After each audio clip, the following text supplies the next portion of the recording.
Far beyond the settled worlds of the galaxy, in a dark and quiet sector, the Alien Federation sensors detected something unusual. At first it was just a faint signal, a tiny blip in the void almost invisible, but as the days passed the signal grew stronger, more structured and clearly artificial. For the alien leaders, it was a mystery, and a cause for concern. "This is unlike anything we have ever seen," said High Commander Zyrath, the leader of the Alien Defense Council. His scales shimmered in the dim light of the council chamber, and his multiple eyes darted across the maps and holograms. "It is intelligent, but it does not match any species in our records. We must be cautious." Many aliens debated what to do. Some argued that the signal could belong to a weak or primitive species. Nothing to fear. Others warned it could be a weapon or worse, a race with powers beyond imagination. Whispers spread through the Federation. The unknown species could be dangerous. Some even feared extinction if the newcomers were hostile. Meanwhile, light years away, a small human ship streaked silently through hyperspace. Its hull was scratched and worn, evidence of journeys across dead and hostile worlds. The humans aboard were not like any aliens had imagined. They were called Deathworlders, humans who had survived the most extreme planets in the galaxy, worlds where others would die in hours or days. The human captain, a calm and steady figure named Lara Voss, looked at the readings on her control panel. "We are approaching the target system," she said quietly. Her crew, trained to endure harsh environments and impossible odds, nodded in silence. None of them feared what lay ahead. They had faced storms, predators, and toxic skies before, and lived.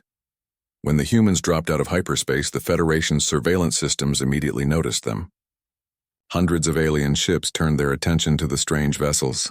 They were smaller than most fleet ships without heavy weapons or large shields. Yet there was something in the human presence that made the aliens uneasy. Ambassadors and commanders gathered quickly. "Do we prepare for attack or send emissaries?" asked Ambassador Cretin, a sharp-eyed reptilian diplomat. His voice trembled slightly, though he tried to hide it. "They have no markings. Their technology seems primitive, yet they appear fearless." High Commander Zyrath frowned. "Fearless is dangerous. Species that fear nothing are often the hardest to predict. Prepare diplomatic channels, but keep defensive fleets on alert. We do not know what they want." The humans landed on a small moon orbiting the Federation's central world. They moved with precision, scanning the area, collecting samples, and setting up temporary shelters. The aliens observed through long-range sensors, expecting panic, hesitation, or obvious signs of weakness. But the humans were calm, methodical, and surprisingly organized. Lara looked over the moon's barren surface. "This place is harsh but manageable," she said. Her voice carried quiet confidence. "We will make it work like always." Her crew set to work, building shelters that could resist storms and adapt to the environment. They had no heavy weapons, but their tools and knowledge of survival made them appear almost magical to the alien observers. The Federation sent its first envoy to meet the humans. A tall, shimmering creature named Virel stepped forward, radiating authority. "We are the Galactic Federation," he said in a voice that resonated in the human ears. "State your purpose. Why have you entered this sector without warning?" Lara smiled faintly. "We explore. We survive. We seek nothing from you except passage, and perhaps knowledge." Her tone was simple but firm. She did not bow, did not show fear, and did not act superior. The aliens were confused. They had expected panic, arrogance, or aggression. Instead, they saw calm determination and a strange confidence. They exchanged glances, unsure how to react. Virel tried again. "Your species. We have no records. You are known only in rumors. Why are you here?" Lara replied simply, "Because we always go where others fear to tread. You should know by now, Deathworlders do not avoid danger, we face it. That is who we are." The aliens studied the humans carefully. These newcomers were not just survivors. They adapted, they learned quickly, and they seemed to have no fear of the unknown. Small things that other species would struggle with, harsh air, weak gravity, dangerous creatures, were easily managed by the humans. For the first time in many cycles, the Alien Federation realized that they were dealing with a species unlike any other, not primitive, not weak, and certainly not predictable. These humans had arrived, and the galaxy would never view them the same way again. And somewhere deep in the stars, Captain Lara Voss smiled quietly to herself. She had survived worlds that would have killed anyone else. Now, she had entered a galaxy that did not yet understand humans, and that was exactly how she liked it. The stage was set. The Deathworlders were here, and the aliens had no idea what was coming next. The Alien Federation watched the humans closely. The Deathworlders' calm confidence was unsettling. Most species would panic or show weakness when faced with a new environment. But the humans adapted to the moon's harsh conditions almost instantly. Commander Zireth decided it was time to test them. "We need to know what they are capable of," he said to his council. "Send them to the outer planet. It is deadly. No species has survived there for more than a few hours. If they fail, we will know they are limited. If they survive, then we may face something far more dangerous than we thought." The humans, unaware of the aliens' secret plans, had already begun their own exploration. Captain Lara Voss led her crew through rocky terrain, their boots crunching on jagged stones. Toxic gases rose in the valleys, and violent storms swept across the barren plains. Most species would not last a day here, but humans had thrived on harsher worlds before. "Set up the sensors," Lara instructed. "We need to understand this planet, its winds, its gases, and the ground beneath our feet. We adapt or we do not survive." Her crew worked quickly. They built shelters strong enough to withstand storms, crafted tools from the rocky environment, and found ways to filter the poisonous air. Every challenge the planet threw at them, the humans turned into an advantage. They did not complain. They did not give up. They learned. From a distance, alien observers watched in shock. Ambassador Cretan muttered, "They should be dead. The temperatures alone should have killed them. How are they surviving?" "They adapt," Zirath replied slowly. "They do not rely on technology alone. They change their environment. They change themselves. That is what makes them dangerous." The aliens decided to increase the challenge.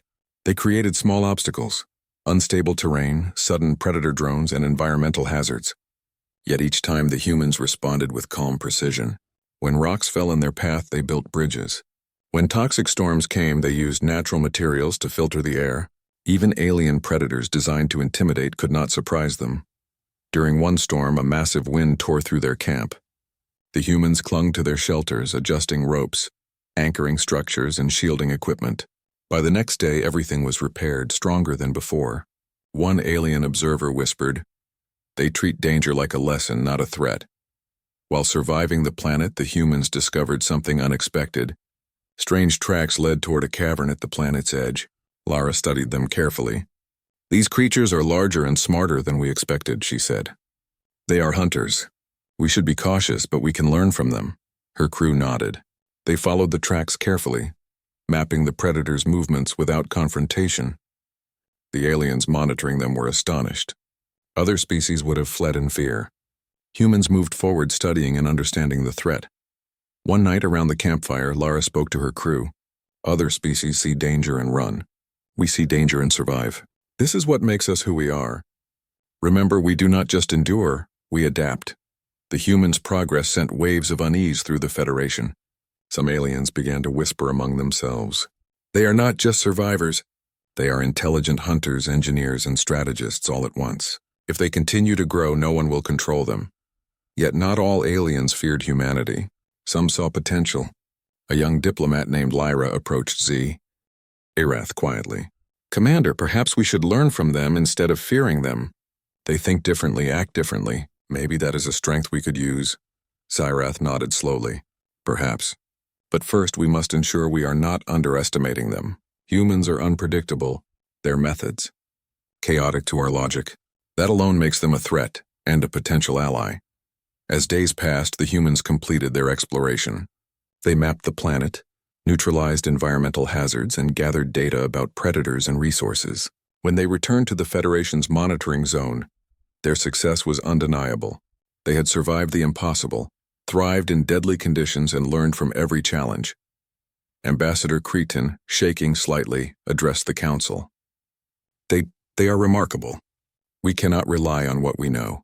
They do not follow our rules, yet they succeed where we would fail."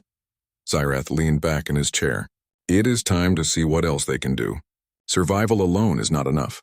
If they are as capable as we now believe, they may face threats we cannot handle." Perhaps in time we will need them, or fear them. Meanwhile, the humans rested, unaware of the Federation's growing anxiety. Lara looked at her crew with quiet pride. "We have learned what this planet can teach us," she said. "Tomorrow we go further. There is always more to adapt to. That is what we do. That is who we are." The Deathworlders had survived the impossible, and across the galaxy the alien Federation was beginning to realize humans were not just another species. They were something else entirely, a force that could not be predicted, controlled, or ignored. The stage was set for the next test, and the aliens had no idea what would happen when humans faced even greater challenges. The humans' success on the deadly planet spread quickly through the alien Federation. Whispers of the Deathworlders' abilities grew louder with every report. Some aliens admired them secretly, but most grew uneasy. A species that could survive what no one else could was difficult to predict and harder to control. Tensions reached a breaking point when a small convoy of human ships approached a trade route near a heavily guarded Federation world. The aliens misread their intentions. Some fleets believed the humans were preparing an attack, while others feared they were scouting for weaknesses. Without warning, a formation of alien warships moved to intercept the convoy. Captain Lara Voss noticed the alien ships appearing on the scanners. "They think we're a threat," she said calmly. "We need to defend ourselves, but carefully. No unnecessary destruction." The aliens opened fire first. Energy beams cut across space, aiming to disable the human ships. Most species would panic under such firepower, but the Deathworlders had faced worse. They used evasive maneuvers, flying close to asteroids and using debris for cover. Lara gave clear, precise orders. "Split into 2 groups. Lead them toward the nebula. They will have trouble targeting us there." Her crew responded instantly, piloting with skill honed from years of surviving Deathworld planets. The alien commanders were stunned. Their fleet was larger, their weapons stronger, yet the humans moved unpredictably. They dodged, ambushed, and outsmarted the attackers without ever firing a heavy weapon. Small human drones disrupted alien targeting systems, and the ships used terrain in space, asteroid fields, magnetic storms, and nebulas to their advantage. From the Federation's observation deck, Ambassador Cretan whispered, "How can a smaller force do this?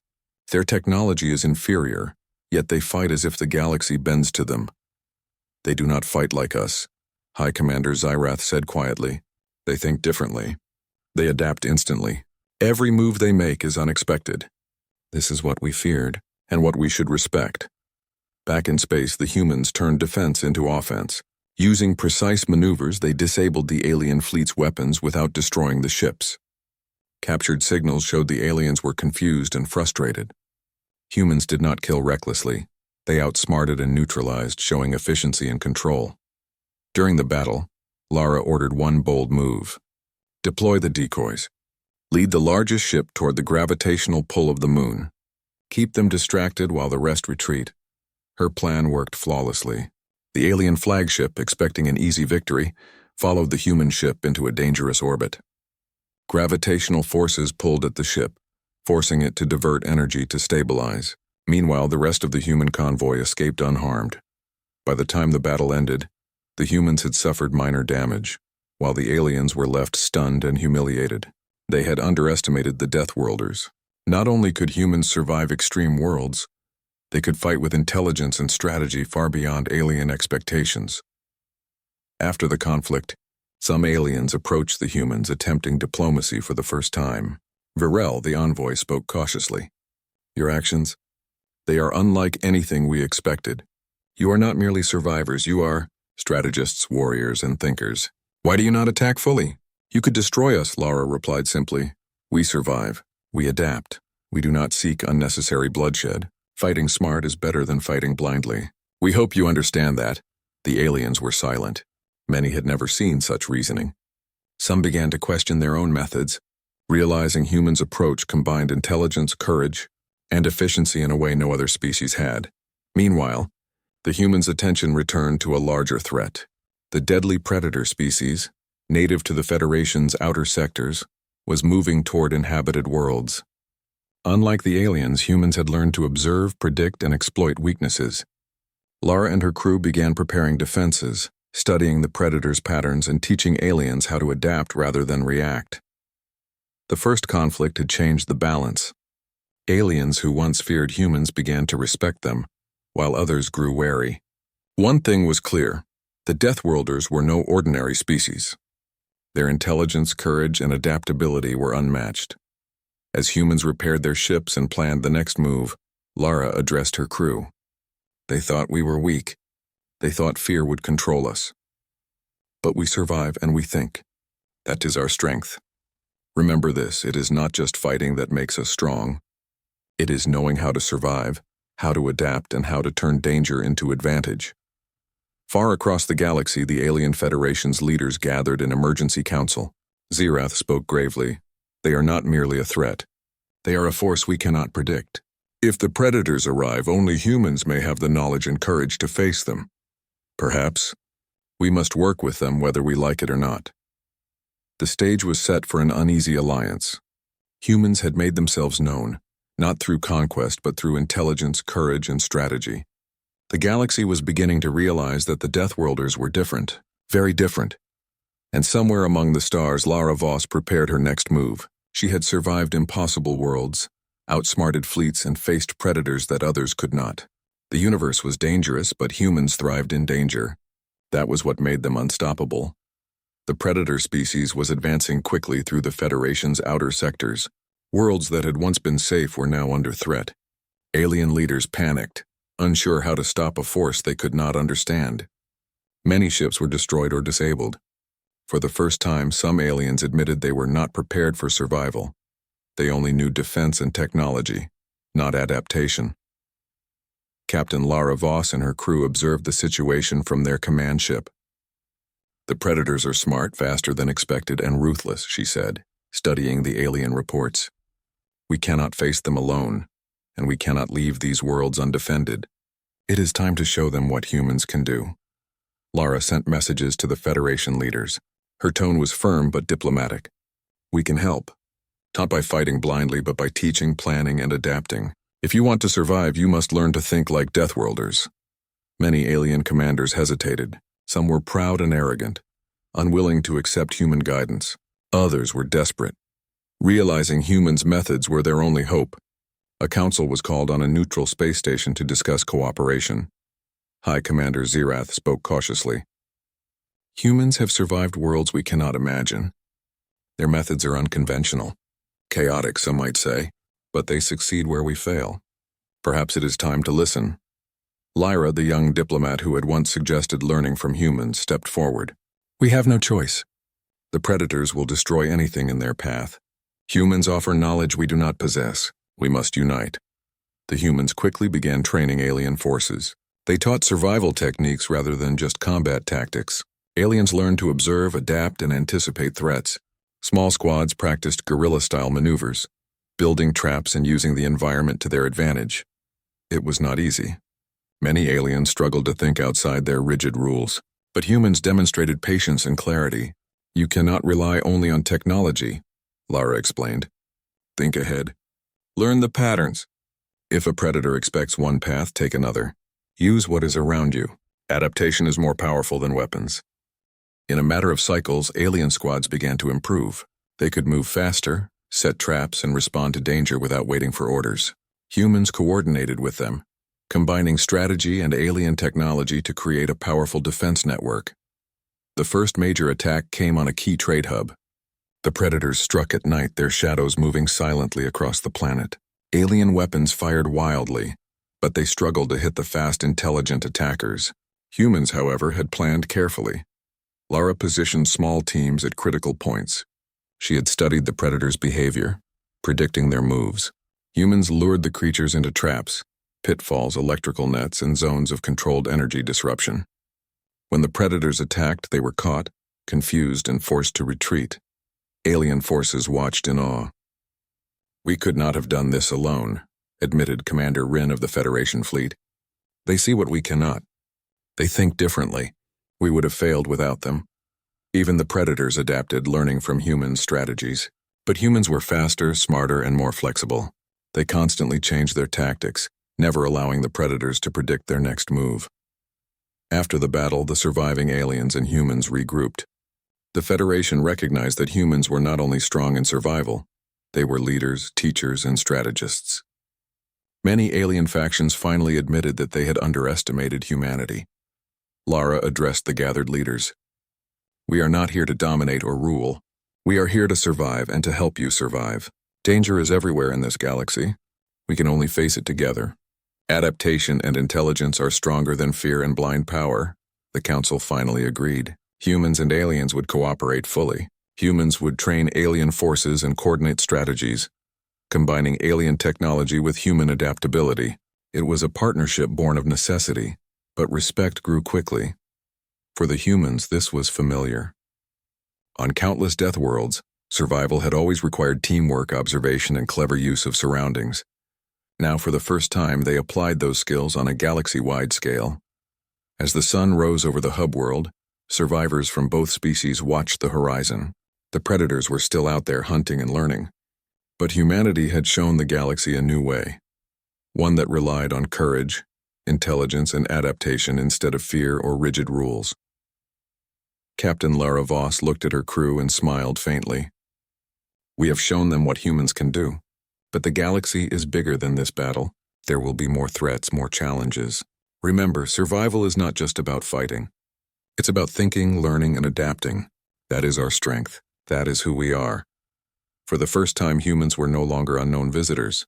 They were leaders, allies, and symbols of hope in a galaxy that had underestimated them. The Deathworlders had not just survived. They had changed the way others saw life, courage, and survival itself. The stage was set for the next great challenge. The predators had retreated for now, but their hunger remained. And the galaxy was learning, slowly but surely, that humans were a force that could not be ignored, predicted, or defeated easily. The predator species had retreated for now, but the threat remained. Worlds across the Federation were still on high alert, and alien fleets patrolled cautiously. Yet, thanks to humans, many lives had been saved. Alien leaders who had once doubted humanity now looked to them for guidance. Captain Lara Voss stood on the bridge of her command ship, scanning reports from the planets below.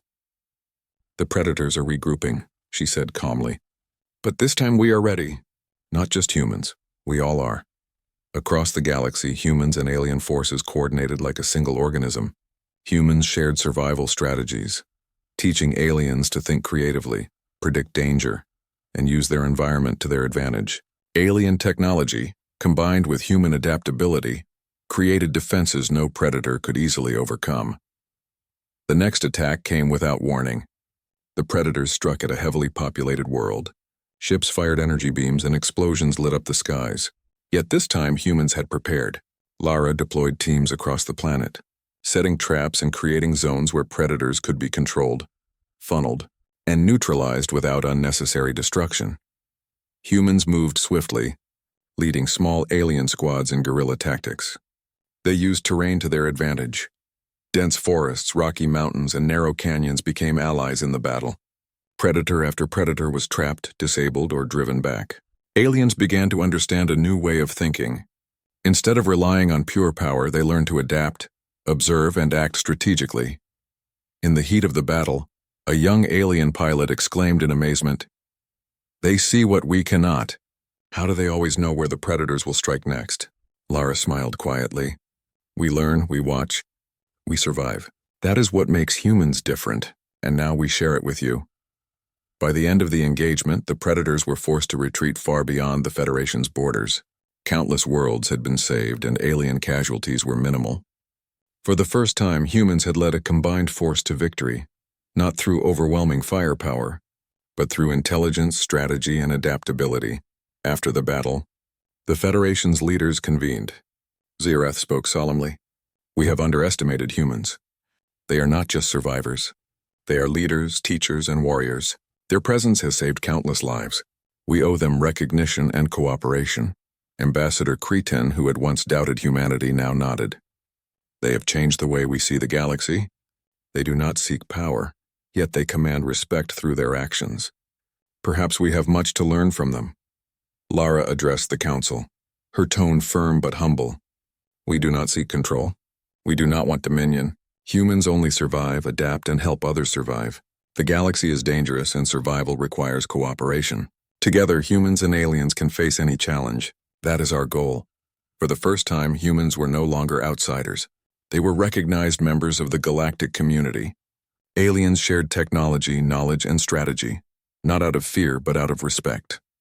Humans had proven that courage, intelligence, and adaptability were as powerful as any weapon. The Deathworlders had not conquered worlds through force. They had conquered doubt, fear, and underestimation. Across the galaxy, civilizations began to whisper stories of humans, how they survived planets that would kill others, how they fought battles with cunning and precision, and how they led alien forces to victories thought impossible. In a quiet moment on her ship, Lara looked out at the stars. "The galaxy knows us now," she said softly. "They see what we are capable of. But this is only the beginning. There are more worlds, more dangers, and more mysteries waiting, and we will face them together or alone. That is what humans do." Her crew nodded, each understanding the truth in her words. They were not invincible, but they were relentless. They were not feared because of weapons alone, but because of their mind, their courage, and their unyielding spirit. Humanity had made itself known. The final scene showed humans preparing their next exploration. Starships gleamed in the docking bays. Teams studied maps of unknown sectors, and sensors scanned the far reaches of space. The galaxy had learned an important lesson. Humans are unpredictable, adaptable, and unstoppable when survival and strategy are at stake. The Deathworlders from Earth, the humans who had survived impossible worlds, had arrived in the galaxy. And now no civilization, predator, or threat could ignore them. The universe was vast, dangerous, and mysterious, but humanity was ready. For the aliens, humans were no longer outsiders. They were allies, teachers, and perhaps the galaxy's most unexpected champions. For humanity, it was another step in their endless journey to explore, to survive, and to thrive in worlds where others would falter. And somewhere in the darkness of space, predators watched, learning that the Deathworlders were a force that could not be avoided, outsmarted, or underestimated again. The galaxy had changed forever. Humanity had arrived, and it would never be the same.